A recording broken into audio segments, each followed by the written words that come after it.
Selamat bertemu lagi pada acara Kurator Talk yang kedua. Saya Bambang Teguh Wicaksono, salah satu tim kurator Arjok Resilience 2020. Kali ini akan membahas beberapa karya dengan tema khusus adalah tentang masker dan karya seni. Jadi ini juga beberapa diskusi itu sempat juga memunculkan olok-olok gitulah, atau semacam meme atau candaan bahwa wah ini semuanya masker, semuanya kemudian menggambar masker atau bahkan membuat patung-patung dengan ikon-ikon masker. Sampai kemudian ada teman yang ini plesetan dari lagunya Metallica gitu, Obey Your Masker. Tetapi apa sebenarnya masker dan bagaimana kemudian masker ini dimaknai oleh seniman, bagaimana masker ini menjadi bagian atau itu meskipun belum terbukti, tetapi bagaimana masker yang digambarkan oleh seniman menjadi bagian dari budaya, dari peradaban kita khususnya pada saat pandemi. Artinya di satu sisi seniman itu sudah paham bahwa lewat karya seninya mereka bisa memotret kejadian atau peristiwa penting pada saat-saat tertentu pada zamannya, yang kemudian dibacanya mungkin akan lebih detail lagi, lebih luas lagi itu beberapa tahun mendatang gitu. Jadi di satu sisi seniman itu sudah sadar bahwa ada momen-momen penting yang harus dibekukan dalam bentuk karya seni yang kemudian akan diulas beberapa tahun lagi. Dan itu juga beberapa sejarawan ataupun arkeolog kemudian memakai itu. Ya, salah satu contohnya ini pas 17-an gitu, saya pikir di bulan-bulan ini jarang sekali diungkapkan, tetapi ada hubungannya ketika dulu agresi militer tahun 49 itu ada pelukis cilik namanya Muhammad Toha yang membuat gambar atau sketsa lukisan cat air gitulah tentang pendudukan Belanda di Indonesia, di Jogja itu agresi. Nah ini kemudian bisa dibaca karena selama ini kan kita teks gitu. Terus bagaimana pas peristiwanya itu tidak ada gambar atau video atau foto yang dibuat oleh orang Indonesia, kebanyakan dari Belanda. Nah, ketika kemudian bahkan anak kecil yang merekam peristiwa itu saya pikir ada satu sudut pandang lagi yang bisa dipakai oleh sejarawan, oleh ahli-ahli, bahkan juga ahli seni tentang bagaimana karya seni itu memotret kejadian pada zamannya yang dimana kejadian-kejadian itu juga kemudian berdampak pada hal-hal lain di sekelilingnya, impact-nya itu seperti apa, dan ini saya pikir menarik. Khusus pada Kurator Talk yang kedua ini akan membahas tentang masker.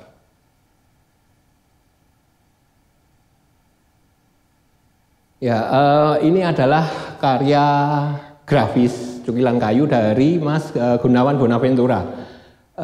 Sebelum bahas karya saya mungkin penjelasin sedikit. Jadi Mas Gunawan Bonaventura itu lulusan seni grafis ISI. Dia dulu kuliah tahun 86 dan kemudian kerja di Jakarta. 5 tahun terakhir balik lagi ke Jogja dan selain dia punya bisnis scaffolding, dia juga membuat karya-karya dan memang fokus ke seni grafis. Nah, karya ini adalah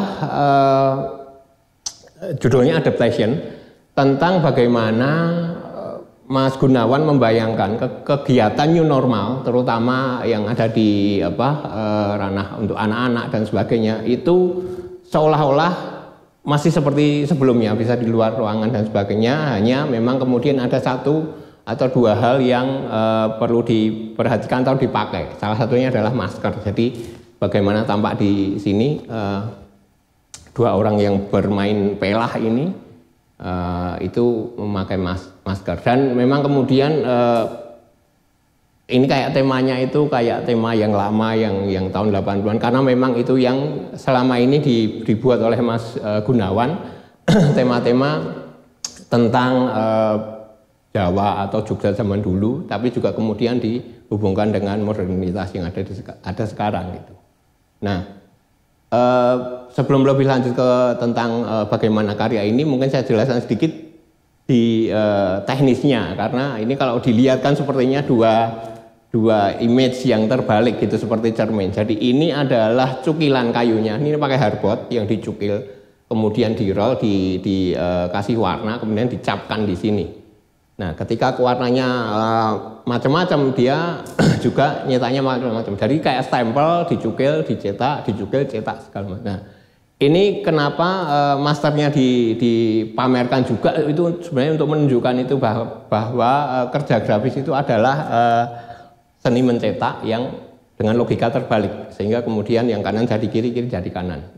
Nah, oke, kemudian fokusnya adalah bagaimana sebenarnya dua orang ini atau bagaimana adaptasi baru ini yang oleh Mas Gunawan itu masih dengan persepsi ini semua hal kegiatan itu bisa berlangsung seperti dulu hanya tambah masker gitu. Nah, ini yang memang semua orang bahkan peneliti itu juga masih berpikir apakah memang new normal itu tetap normal cuman dengan beberapa tambahan baru, beberapa piranti baru gitu, misalnya masker, cuci tangan, jaga jarak dan sebagainya, atau memang itu membongkar atau kemudian mengubah segala hal, ya. Jadi bagaimana kemudian secara sosial manusia sebagai makhluk sosial ketika bekerja sama, ketika bergabung, ketika berkomunitas, berkelompok, berkegiatan bersama, itu menurut saya ini perlu dimaknai ulang, dipikirkan ulang bagaimana dengan adanya pandemi ini. Jadi perlu kita renungkan ulang, apakah kemudian new normal itu akan menghapus atau menghilangkan bagaimana sifat manusia sebagai makhluk sosial, bahwa dia berkomunitas, berkomunikasi, beraktivitas, berinteraksi dengan orang lain, tetapi dengan tetap atau lebih menjaga rasa amannya, kesehatan dan sebagainya. Ini mungkin akan berbeda, tidak seperti dulu lagi gitu, tidak seperti sebelum adanya COVID, tetapi mungkin memang ini perlu waktu dan perlu pengalaman terus menerus gitu, supaya memang secara konsep bahwa manusia sebagai makhluk sosial itu tetap. Tetapi yang kedua, protokoler kesehatan, keamanan, kenyamanan ini tetap kemudian bisa terwujud. Itu. Terima kasih.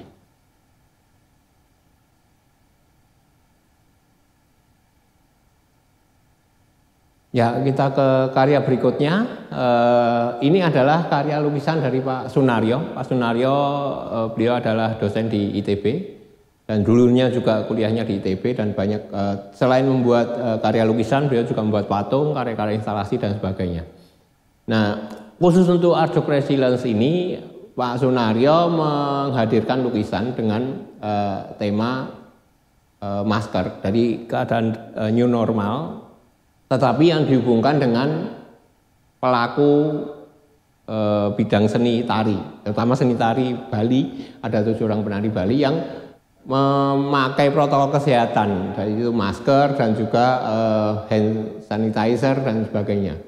Nah, ini yang kemudian sebenarnya Pak Naryo itu juga mengungkapkan bagaimana kemudian bahkan sekelas seni tari yang adiluhung ini pun tetap memakai protokol itu secara konsep kesehatan, konsep keselamatan, memang itu kemudian menjadi protokol untuk semua orang. Tetapi dari tinjauan artistik ataupun kemudian konsep tarinya itu sendiri, ini kan ada kontradiksi gitu, bahwa dalam tari khususnya tari tradisional di Bali itu, wajah itu sangat penting untuk dijadikan identifikasi. Bahkan kemudian dilebih-lebihkan, dipercantik dengan lipstick, dengan make up, dengan beberapa aksesoris gitu. Nah, ketika kemudian hadir masker di sana, ini seolah merusak estetika itu gitu. Yang kemudian menjadi pemikiran kita bersama adalah bagaimana masker ini seharusnya bisa lebih estetik, bisa lebih artistik untuk juga mengakomodir itu gitu. Padahal kalau misalnya kita lihat ketika sudah berdandan seperti ini ditutup masker itu kan juga tidak muncul gitu. Di sisi yang lain sebenarnya di beberapa jenis tarian, tidak hanya tarian Bali tapi juga dari beberapa bagian wilayah lain, misalnya di Jawa juga ada tari topeng yang memang itu dibuat untuk personifikasi, yang tampil adalah topengnya itu, bukan orangnya langsung. Kalau ini kan orangnya langsung, tapi kemudian ketika pakai masker seolah-olah itu seperti topeng yang kemudian identifikasi personalnya itu hilang. Identifikasi penarinya dia berperan sebagai apa itu kemudian tertutup sebagian. Nah, ketika kemudian ada tari topeng itu di satu sisi memang kemudian seperti halnya secara protokoler kesehatan katakanlah seperti itu sudah sesuai gitu. Nah, ini saya pikir yang perlu dipikirkan, dan saya pikir ini lukisan Pak Naryo ini jadi perundangan kita bersama. Bagaimana tarian yang tetap secara personal menampilkan personifikasi pemainnya, penarinya, ketika menggunakan masker itu tetap kelihatan dia. Jadi bukan kemudian ini topeng juga bukan, seperti halnya tari topeng kita melihatnya itu juga bukan, tetapi seperti halnya itu personifikasi asli seniman tarinya itu juga bukan, karena juga ada selubung lain yang namanya masker itu. Nah, ini saya pikir ini kritik yang atau mungkin untuk perenungan kita bersama tentang bagaimana fungsi masker pada beberapa hal yang tetap harus memperhatikan nilai-nilai estetik dan artistik.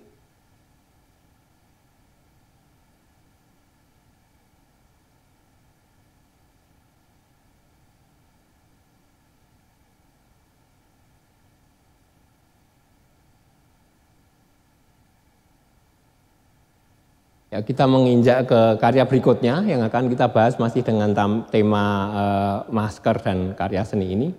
Selanjutnya adalah karya Agus Wage. Agus Wage ini juga dulunya kuliah di ITB, tapi dia mengambil jurusan desain grafis atau diskonvis. Setelah reformasi kemudian Wage pindah ke Jogja dan membuat karya sampai sekarang, kemudian berprofesi sebagai seniman. Nah, untuk Art Jog Resilience ini Wage menghadirkan lukisan yang ada dua karya ya. Yang pertama adalah karya ini. Ini adalah karya apropriasi atau Wage meminjam karya orang lain untuk dibuat menjadi karya. Ini aslinya adalah lukisan dari Leonardo da Vinci tentang putri dari kerajaan Milan, di Milan sana, yang kemudian oleh Wage ditambahkan masker. Nah, memang kemudian teknik apropriasi ini dipakai untuk orang langsung mengenali bahwa ada karya, karena karyanya sudah dikenal terlebih dahulu oleh publik. Tetapi bagaimana kemudian ada tambahan masker di sana atau ada beberapa bagian hal lain yang diubah oleh Wage atau dipelesetkan begitu, itu menjadi pemaknaan baru. Nah, kalau di sini kemudian ketika kita melihat sosok perempuan ini, kita tidak kemudian hanya melihat bahwa ini seorang perempuan yang pakai masker, tapi bahwa dia itu putri dari kerajaan. Jadi bagaimana ingatan kita pada Da Vinci, pada objek yang dilukiskan itu juga kemudian relasikan dengan keadaan sekarang saat pandemi ini. Ya. Artinya adalah bagaimana sosok, bahkan kemudian kalau ini terjemahan saya ya, artinya bagaimana sosok putri mahkota atau putri kerajaan itu pun yang sangat zaman dahulu apalagi sangat mempunyai tempat spesial. Bisa katakanlah semaunya mau berbuat apa begitu, tetapi lewat protokol kesehatan mau tidak mau tetap harus pakai masker. Jadi bukan hanya rakyat biasa dan sebagainya, tapi bagaimana kemudian masker itu menjadi bagian dari sosok putri mahkota itu. Nah, yang menjadi menarik adalah Suwagi menambahkan hal-hal lain, misalnya bulatan-bulatan seperti bulan dan kemudian ada tangga dengan teknik cat air yang sangat piawai dia bikin ini. Kemudian asosiasinya tidak hanya kemudian ke masker dan sosok ini, tapi bahwa ini di mana dan kenapa ada tangga di sana. Jadi ini seolah-olah kita disedot oleh kepiawaian Suwagi untuk melihat sosok ini hubungannya dengan ini orang akan pergi ke atas lewat tangga. Apapun itu asosiasi ini yang kemudian dibangun oleh Suwagi tanpa dia sendiri secara detail akan menjelaskan apa. Jadi saya pikir ini menariknya adalah ketika berhasilnya karya ini ketika publik atau penonton itu mempunyai tafsiran, banyak tafsir, multi tafsir terhadap karya ini. Semakin banyak tafsir semakin kaya karya ini, dan itulah sebenarnya yang dimau oleh Suwagi. Ini adalah karya kedua dari Agus Suwagi yang temanya hampir sama. Jadi untuk karya ini Agus Suwagi mengapropriasi lukisan dari Delacroix, Eugène Delacroix, seniman barok dulu, seniman abad-abad 15, yang judulnya adalah Orphan Girl at the Cemetery. Jadi aslinya judulnya. Tema asli dari karyanya itu tentang bagaimana seorang yang sedih dan sebagainya dengan setting ada di kuburan, ada di makam. Nah, menariknya adalah bagaimana Suwagi memilih objek itu tidak hanya sekedar hanya wanita atau hanya kemudian yang dari seniman terkenal, tetapi tema apa yang ada di sana itu juga kemudian pas dengan objek atau bagian lain yang dia tambahkan, yaitu masker. Jadi suasana ngelangut, suasana duka itu, melankolis itu kemudian seakan bertambah ketika Suwagi menambahkan masker pada karya apropriasi dari Delacroix ini.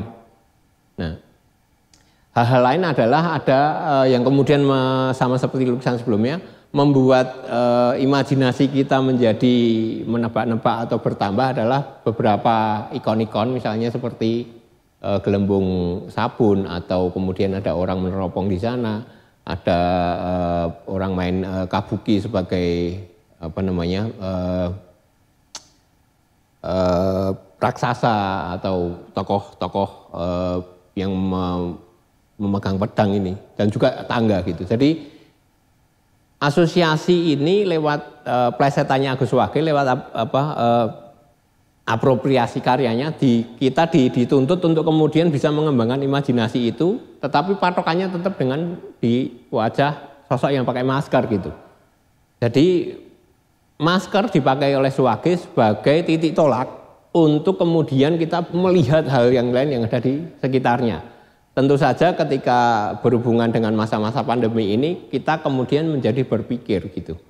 Bagaimana kedudukan masker, bagaimana masker itu dalam keseharian kita, dan bagaimana masker ini muncul pada situasi-situasi yang sifatnya melankolis, sifatnya terenyuh, sifatnya duka, sifatnya itu nelangsa gitu.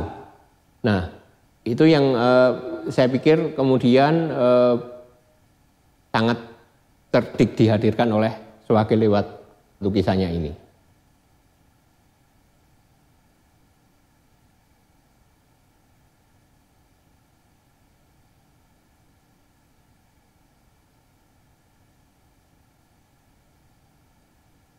Ya, ini karya selanjutnya akan kita bahas, masih dengan tema masker dan seni rupa. Ini adalah lukisan dari Pak Joko Pekik. Joko Pekik dulunya juga kuliah di ISI, atau dulu masih ASRI gitu. Dan beliau ini seorang yang aktif di dalam gerakan aktivis pada tahun 60-an. Bahkan kemudian beliau bersama beberapa teman mendirikan Sanggar Bumi Tarung, yang tema-temanya memang kerakyatan sosial dan sebagainya, yang sangat dekat dengan apa yang dibuat oleh gerakan-gerakan seperti lekra dan sebagainya. Nah, untuk Arjok 2020 ini Pak Pekik menyodorkan lukisan dengan judul Gelombang Masker. Jadi kita lihat bagaimana pada sebuah mobil itu orang membagi-bagikan masker secara gratis dan kemudian rakyat yang ada di sekitarnya itu di bawahnya itu seperti berjuang, seperti bersemangat untuk kemudian mendapatkan masker gitu. Jadi dari sini kita bisa lihat bagaimana kedudukan masker ini seolah seperti halnya bahan pokok gitu. Kalau kita melihat ada pembagian sembako dan sebagainya yang sampai kemudian rakyat itu berebut seolah-olah bahwa masker ini benar-benar sesuatu yang sangat urgent, yang pokok gitu. Bahkan kemudian bisa disetarakan dengan bahan pangan, beras, sembako lah itu. Nah, yang kemudian menjadi menarik adalah apakah kemudian kita jadi bertanya gitu, apakah kemudian memang kedudukan masker di masyarakat itu sudah sedemikian seperti yang digambarkan ini gitu? Apakah anjuran pemerintah tentang protokol kesehatan untuk menggunakan masker itu benar-benar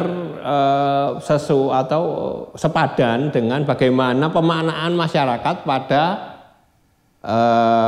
kebutuhan pokoknya? Ini menurut saya perlu dikaji terus-menerus gitu, hingga kemudian masker di sini pada saat pandemi ini terutama itu mempunyai perjalanan pemaknaan yang berlapis-lapis dan kemudian menjadi lebih intensif gitu. Jadi kalau sebelumnya itu masker memang dipakai sebagai penutup wajah, hanya sekedar fungsinya, yang muncul kemudian adalah masker ini menjadi tren. Yang kedua juga ke sisi ekonomi, artinya banyak orang berjualan masker. Yang ketiga adalah ke desainnya. Jadi bagaimana secara artistik masker ini dikemas gitu, sehingga ada yang dibuat foto di print gitu. Jadi foto mulutnya, foto yang kelihatan bringosnya, kumisnya dan sebagainya gitu. Nah sebenarnya ini secara filosofis adalah bagaimana dalam diri kita itu kemudian ada satu benda lagi yang menempel. Dan menempelnya ini di muka kita yang satu, secara kesehatan ini memang tetap kita nyaman memakainya. Yang kedua adalah bagaimana identifikasi ketika kita melihat wajah seseorang ini kemudian menjadi tertutup separuh. Hidung ke bawah itu menjadi tidak tahu kita siapa. Nah, masker-masker dengan gambar yang kemudian menunjukkan seolah-olah apa yang ada di belakangnya itu kemudian dimainkan bahwa itu identifikasi lain bukan dirinya. Dia tampil seolah-olah sebagai orang yang mempunyai kumis atau jenggot atau hidung atau mulut seperti yang dia print di maskernya. Jadi dengan sangat sadar orang itu berkepribadian sebagai orang lain yang tampak di maskernya. Ini sama seperti orang memakai topeng gitu. Kalau memakai topeng itu atau di dalam tarian bahkan ketika menggunakan topeng cakil, penari itu sudah bukan dia. Cakil gitu, yang tapi ada cakil. Nah, ini yang kemudian saya pikir pemaknaan tentang masker ini masih sangat panjang gitu. Artinya lewat perjalanan waktu nanti juga akan ada lagi penemuan-penemuan bagaimana masker yang sangat nyaman, yang artistik, yang juga pada saatnya itu mungkin bisa dibahas menjadi sebuah penanda peradaban baru atau kebudayaan baru. Ya, seperti sebelumnya kalau dulu orang wanita itu di Jawa, di Bali atau di Nusantara tidak ada yang memakai BH, tidak ada yang memakai bra. Kebudayaan itu masuk ke sini dan kemudian seakan itu semua menjadi barang penting bagi kita, satu bagi kesehatan, tapi yang kedua kemudian ketika tidak memakai itu tuh ada yang kurang, ada yang tidak pas. Nah, apakah masker bisa kedudukannya sampai ke sana gitu? Mengingat ini salah satu tempatnya yang ditempelkan itu adalah wajah kita. Identifikasi ini menjadi hilang separuh gitu. Jadi kita cuma bisa melihat lewat mata ke atas. Nah, ini yang memang kemudian menjadi diskursus bersama-sama, wacana bersama-sama untuk kita. Apakah masker ini memang kemudian akan melekat selamanya pada tubuh kita ke depannya gitu. Paling tidak selama vaksin belum ditemukan gitu, dengan berbagai variannya seperti tadi. Dan kemudian bagaimana ini hubungannya dengan seni rupa, atau bagaimana kemudian seniman merespon itu, atau desainer, atau bahkan mereka kolaborasi dengan ahli kesehatan menciptakan sesuatu yang memang masker yang memang nyaman, yang memang aman, yang memang artistik, estetik, tetapi tetap bisa mengidentifikasi diri kita lewat wajah yang ada maskernya gitu. Mungkin itu edisi kali ini tentang Kurator Talk, tentang topiknya adalah masker dan seni rupa dengan beberapa karya yang ditampilkan di Artjok. Saya pikir ini untuk kita renungkan bersama bagaimana kedudukan masker, posisi masker pada tubuh kita dan pada kebudayaan kita sekarang dan masa mendatang. Demikian, selamat menikmati Kurator Talk kali ini. Terima kasih.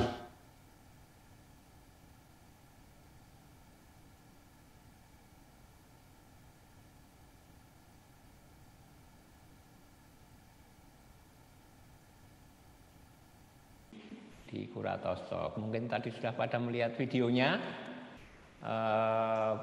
Maaf, saya banyak menggunakan kata kemudian, itu karena saya terlalu banyak di belakang kemudi kayaknya, jadi kemudian kayak gitu.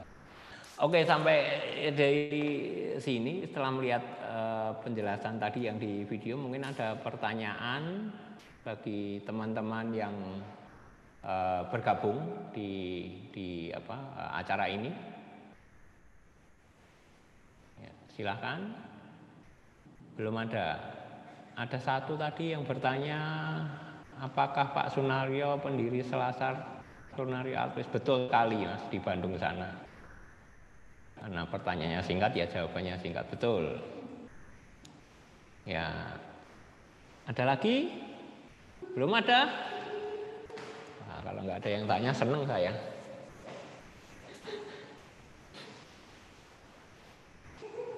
Ini jadi kita nunggu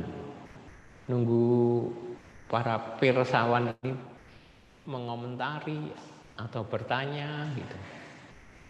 Atau mungkin sudah jelas ya, karena sehari-hari sudah memakai masker gitu. Oke, ini yang dari Harditya Hansyah. Dalam Kurator Talk pertama dibahas kalau panitia terus mengusahakan pameran bisa diakses secara luring. Luring adalah luar jaringan ya, itu kadang-kadang lupa itu ya.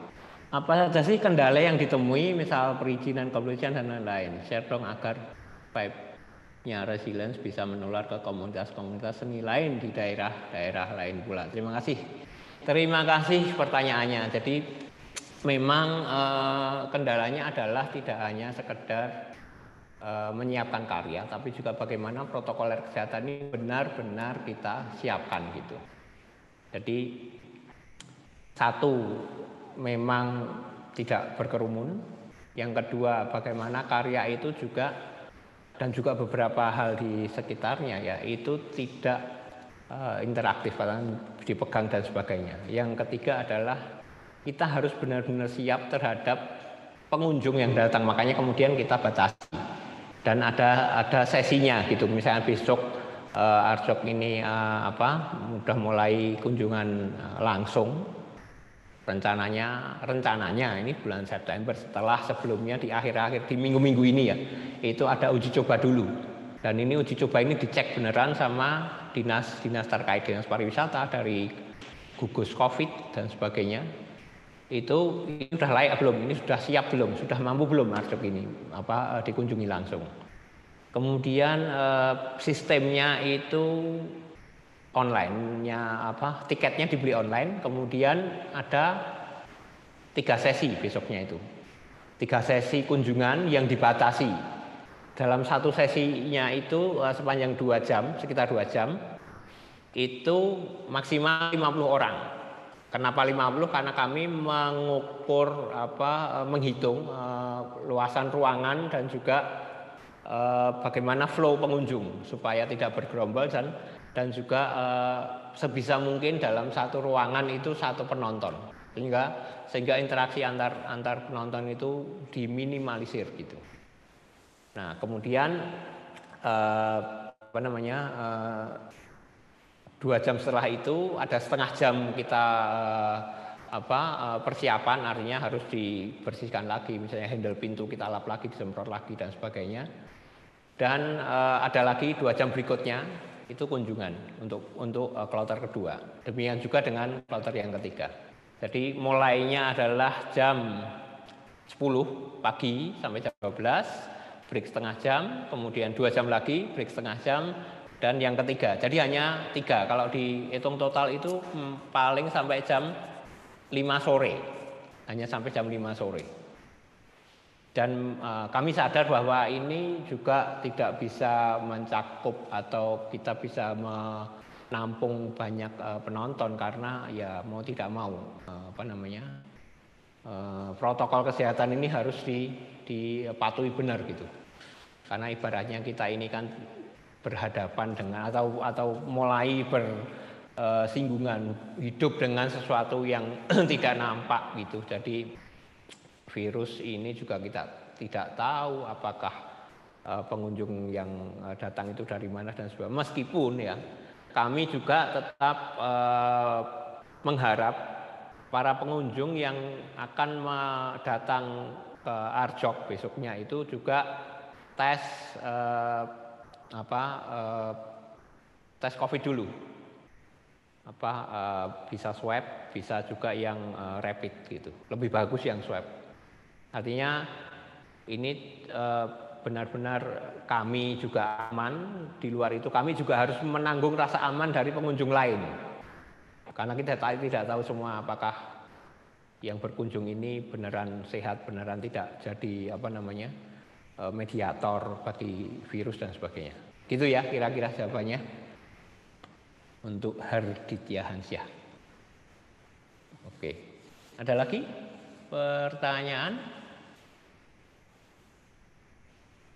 Ada berapa orang ini yang tergabung? 31 partisipan, silahkan dari 31 ini. Atau mau tanya yang lain gitu, karena tidak harus hubungannya dengan karya yang tadi. Kalau bisa ya, kalaupun misalnya yang tadi kan pertanyaan juga bagaimana tentang sistem pameran yang dikunjungi langsung terbatas.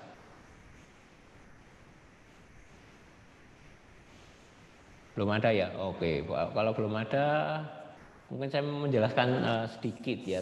Ini sebenarnya juga dulu pertanyaan di kurator stok yang pertama gitu.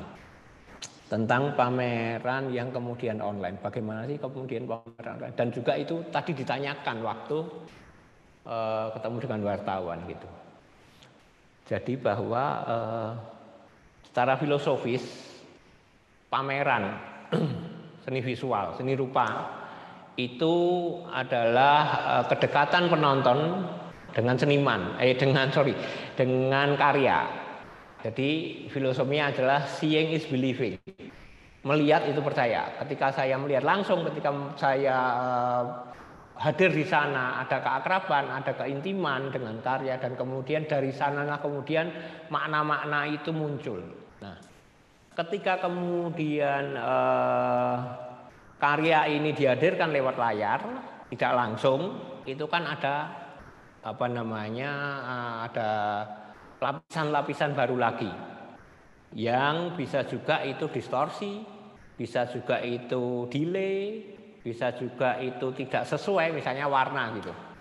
Ya seperti di belakang saya ini kan, kalau saya lihat warnanya langsung ini lebih cerah daripada yang di layar. Nah, hal ini ya yang kemudian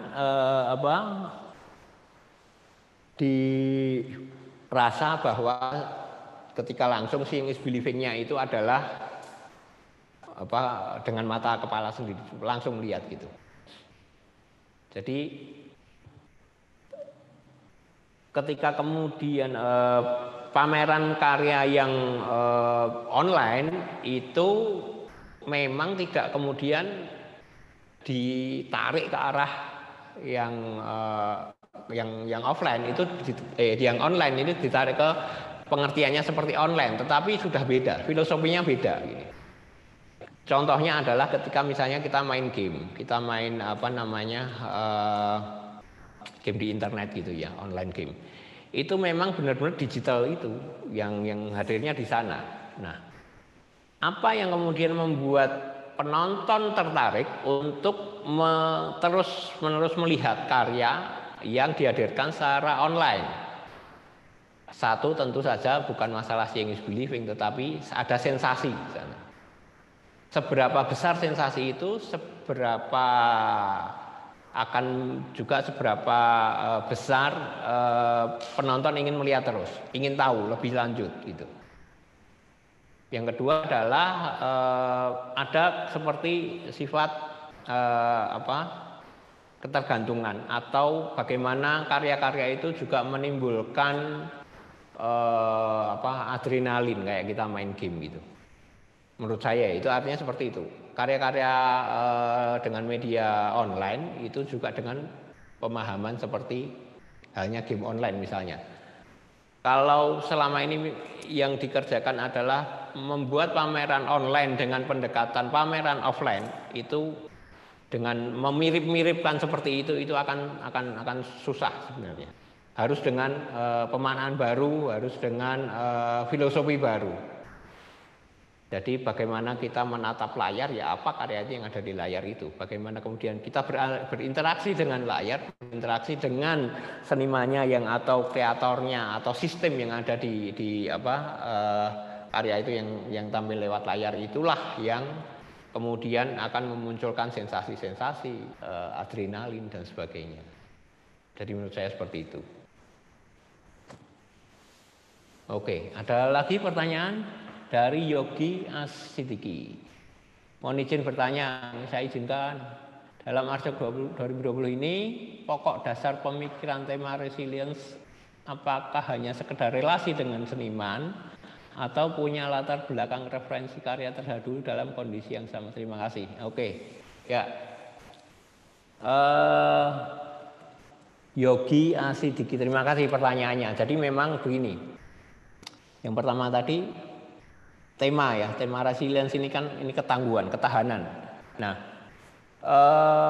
satu, secara event Arjok itu memang kemudian membangkitkan atau membungkus atau menghormati atau bahkan memfasilitasi semangat ketangguhan itu, terutama untuk seniman atau dunia seni rupa, paling tidak di Jogja dan Indonesia. Jadi dalam kondisi pandemi ini tetap berkarya, tetap hidup, tetap terus semangat, itu dulu gitu. Nah, yang kedua apa tadi?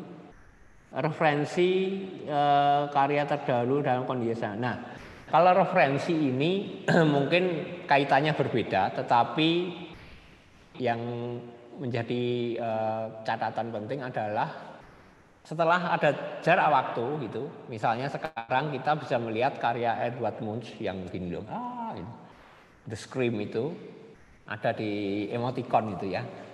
Itu udah dibahas oleh peneliti bahwa karya itu tahun-tahunnya menunjukkan ketika Eropa dilanda abad-abad kegelapan. Kenapa disebut abad kegelapan? Karena langitnya tertutup debu, abu. Ternyata dari abu gunung berapi. Ditelisik lagi pada tahun-tahun itu, ternyata apa? Kalau nggak salah Tambora meletus. Tambora ya, saya lupa. Pokoknya gunung di Indonesia meletus. Nah, sampai diambil sampelnya gitu, ditelitikan itu sampel-sampel tanah di sana di Eropa sana. Artinya lewat karya itu kita dapat menggali pengetahuan yang lain yang selama ini kita tidak pernah merasa bahwa karya itu berfungsi juga sebagai artefak kehidupan, artefak budaya, artefak Kalau yang di gunung meletus ya geologi dan sebagainya gitu. Nah, di pandemi ini contoh yang hampir mirip adalah 100 tahun lalu ketika ada pandemi flu Spanyol.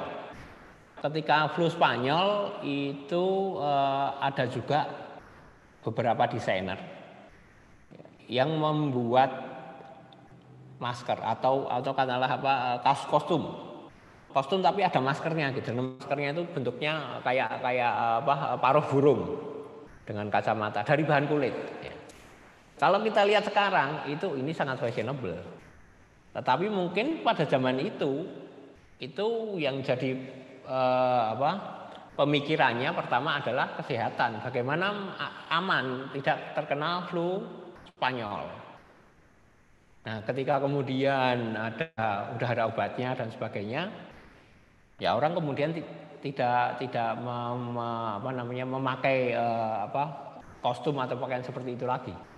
Tetapi ini bisa menjadikan pelajaran bagi kita, bisa membuat ternyata dulunya bagaimana orang-orang zaman dahulu ketika mengalami kondisi peristiwa atau pandemi yang hampir sama itu bagaimana harus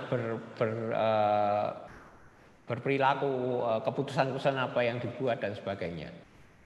Jadi kita belajar dari sejarah, kita belajar dari beberapa hal yang sudah dibuat oleh pendahulu kita, orang-orang zaman dulu lewat apa? Lewat salah satunya adalah lewat karya seni. Jadi karya seni ini sifatnya dokumentatif, reflektif, dan edukatif. Gitu. Oke, gitu ya Mas Yogi Asidiki. Oke, selanjutnya ada pertanyaan. Amelia Rozianti, selamat malam Mas, selamat malam juga. Awalnya kan Arjok 2020 akan mengusung tema Time to Wonder, betul. Namun ketika pandemi tema berubah menjadi resilience. Apakah seniman yang membuat karya seni yang mengandung unsur masker dadaan? Apakah seniman yang membuat karya seni yang mengandung unsur masker dadaan? Terima kasih. Oke, terima kasih kembali. Memang yang Time to Wonder itu kita undur tahun depan. Jadi sebelum kita memutuskan untuk membuat Arjok Resilience itu kita sudah memberitahukan, terutama ada seniman-seniman ya dan juga pada publik, kita bikin press release bahwa Time to Wonder 2020 diundur ke tahun depan 2021. Nah, awalnya memang kita belum berani untuk membuat satu event, tetapi dari ngobrol dengan banyak orang, ada masukan dan sebagainya, juga melihat bagaimana kondisi para seniman, geliat berkarya, para seniman dan sebagainya itu kemudian dan juga dengan beberapa instansi terkait, kita malah didorong untuk membuat event Arjok yang khusus yang temanya resilience ini. Makanya kemudian event ini lebih untuk menjaga bagaimana atau saling menyemangati untuk tetap berkarya, tetap berkesenian di tengah pandemi. Sifat optimis, semangat ini yang paling penting. Karena kan pandemik dan efek-efeknya itu lebih bagus kalau kemudian kita itu dengan perasaan yang optimis dulu bisa melewatinya. Kita tetap bekerja, berkarya dan sebagainya. Kemudian selanjutnya, apakah seniman yang membuat karya seni mengandung unsur masker dadaan? Nah, ada banyak seniman di luar Arjok ya, termasuk yang di Arjok itu yang membuat karya-karya dengan menggunakan idiom masker ini. Bahkan yang di Arjok itu sebelum kita undang itu juga udah ada yang bikin gitu. Pak Agus Wakil sudah bikin dulu sebelum kita undang. Tetapi ada juga yang kemudian membuat ikon masker ini, tetapi dengan bayangan bahwa itu new normal gitu. Kayak Mas Gunawan tadi misalnya. Nah, memang tidak bisa dipungkiri karena masker sendiri ini fenomenal gitu. dalam beberapa ya katakanlah 100 tahun ya, itu memang kemudian yang dulu flu burung itu flu Spanyol itu dan kemudian masker beberapa tahun belakangan digunakan di wilayah bidang kesehatan gitu, kedokteran, rumah sakit dan sebagainya, perawat. Dan kemudian beberapa yang memakai di jalanan karena kondisi udara yang semakin memburuk. Tetapi ketika gelombang pandemi ini datang, itu bahkan ditulis oleh didengungkan oleh Presiden Jokowi gitu, gerakan pakai masker. Mei kalau nggak salah itu Mei 2020. Jadi Maret itu kan mulai diumumkan bahwa Indonesia ada yang menjadi penderita. Kalau nggak salah April atau Mei itu sudah mulai dicanangkan, sehingga memang ini gerakan serentak yang tentu saja ini menjadi fenomena gitu. Nah, fenomena ini ditangkap oleh seniman, artinya tidak hanya kemudian menggambar apa-apa di masker, tetapi juga lewat itu kemudian kita harusnya memberi pemaknaan atau berpikir ulang, ini sebenarnya apa sih? Ada masker di mana-mana, dan bahkan kita sendiri kemudian harus turut serta untuk memakainya gitu. Bagaimana benda yang dinamakan masker ini kemudian menjadi lebih erat lagi dengan kehidupan kita sehari-hari. Bahkan kemudian seperti ada operasi gitu, kalau nggak pakai masker itu ditangkap gitu. Itu kan artinya kemudian kita kayak ya nggak pakai helm itu kayak kalau pakai motor nggak pakai helm gitu, salah gitu. Ada larangan yang aturan yang dilanggar gitu. Itu ya, Mbak Amelia. Oke, ada lagi yang bertanya? Belum ada. Oke, kalau belum ada mungkin ya kembali ke masker tadi. Sebenarnya yang menarik adalah kedepannya gitu.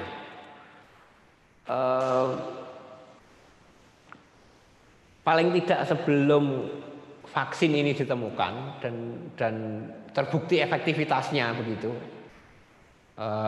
Meskipun ini imunitas ya artinya, tapi kan kemudian ketika kita mengkonsumsi vaksin itu, kita disuntik vaksin itu kita lebih ayem gitu. Sebelum itu paling tidak masker ini sempat mewarnai kehidupan kita. Pada periode yang saat ini masih berlangsung ini, itu seharusnya kita dengan arif dan bijak itu memikirkan sebenarnya apa sih masker dan sebagainya. Meskipun kemudian ada yang gerakan tolak masker dan sebagainya itu. Kita bahkan dari beberapa aktivitas atau kemudian peristiwa itu kita harusnya lebih bisa berpikir lebih dalam gitu. Bagaimana sih manusia ini yang diberi karunia bisa secara gratis untuk bernapas, udaranya sudah tersedia lewat hidung, lewat mulut yang selama ini bebas, tapi kemudian ada benda lain yang hadir di sana. Apakah emang harus ada saringan di depan yang dikemas dalam bentuk masker itu yang membatasi, bukan membatasi ya, yang harus tampil di sana. Bagaimana masker itu juga menjadi sebuah benda baru yang akan menambah atau mungkin bisa mengurangi atau menambah identitas kita, identifikasi diri. Karena kan selama ini identifikasi diri itu ya lewat semua ID card, KTP, SIM dan sebagainya, tetap yang difoto adalah wajahnya gitu. Selain identifikasi lain cap jempol atau sidik jari. Tetapi wajah itulah yang kemudian menjadi ciri khas seseorang. Nah, ketika ciri khas ini ditutup oleh masker, bagaimana kemudian kita melihat gitu. Dulu orang ketika tidak ada pemakaian masker yang secara global seperti ini, dulu orang nggak tahu loh, apakah saya ketika kalau pakai masker itu apakah dia tertawa, apakah dia tersenyum, apakah dia sedang berbicara atau enggak. Kalau enggak kedengeran ya itu belum bisa teridentifikasi. Tetapi lambat laun ketika kita sama-sama memakai masker, kita juga akan memperhatikan mimik raut muka lawan bicara kita gitu, paling tidak lewat kerutan mata, lewat pergerakan kulit yang ada di muka, raut wajah itu, bahwa ini ekspresinya sedang apa. Nah, ini kan tidak pernah atau jarang sekali, kecuali beberapa orang-orang yang memang studinya di sana ya, yang memang studi untuk bagaimana membaca raut wajah. Tapi kemudian sekarang banyak orang kan tahu bahwa ketika kita berbicara pada orang yang lawan bicara kita juga memakai masker, sebenarnya bagaimana sih dia menanggapi omongan kita, apakah dia itu tertawa atau dia itu malah merengut atau dia itu apa, itu akan jadi tahu gitu. Lambat laun akan kemudian kita akan mencari identifikasi lain di wajah atau gestur lawan bicara kita lewat hal lain yang selama ini tutup masker gitu. Ya. Oke. Belum ada lagi pertanyaan?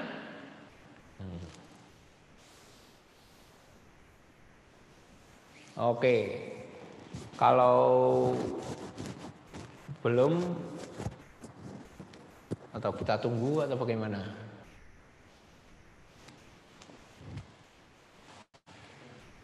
Ada berapa sih?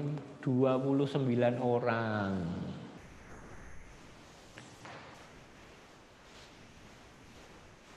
Atau kita tutup ini jam berapa? Jam 7:55. 5 menit. Kalau tidak ada jam 8 kurang 5 menit kurator stok yang kedua ini saya cukupkan sekian. Mohon maaf apabila selama tadi yang di video maupun ketika menjawab pertanyaan-pertanyaan ini ada kesalahan. Saya mohon maaf yang sebesar-besarnya, dan terus nantikan acara-acara lain, program-program lainnya yang sangat menarik yang ada di Arjok. Jadi masih ada lagi kurator stok bersama Ignatius Yanilu, kemudian masih ada lagi Meet the Artist bersama seniman-seniman yang lain. Dan juga masih ada program-program yang menampilkan karya-karya dan senimannya di program exhibition. Kemudian ada lagi program yang baru, artinya ini program lain di Arjok yang interaktif tetapi di rumah masing-masing gitu. Murakabi Movement. Nah, ini adalah gerakan untuk kembali pada lokalitas dengan, menurut saya ketika zaman pandemi ini akan lebih terasa bagaimana kita memaknai hidup kita.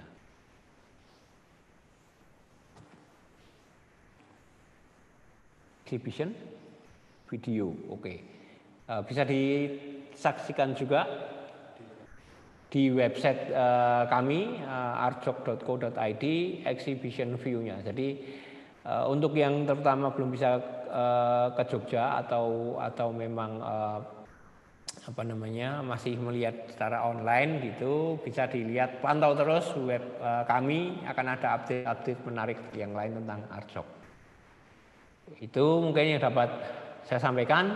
Terima kasih, selamat malam, sampai jumpa lagi.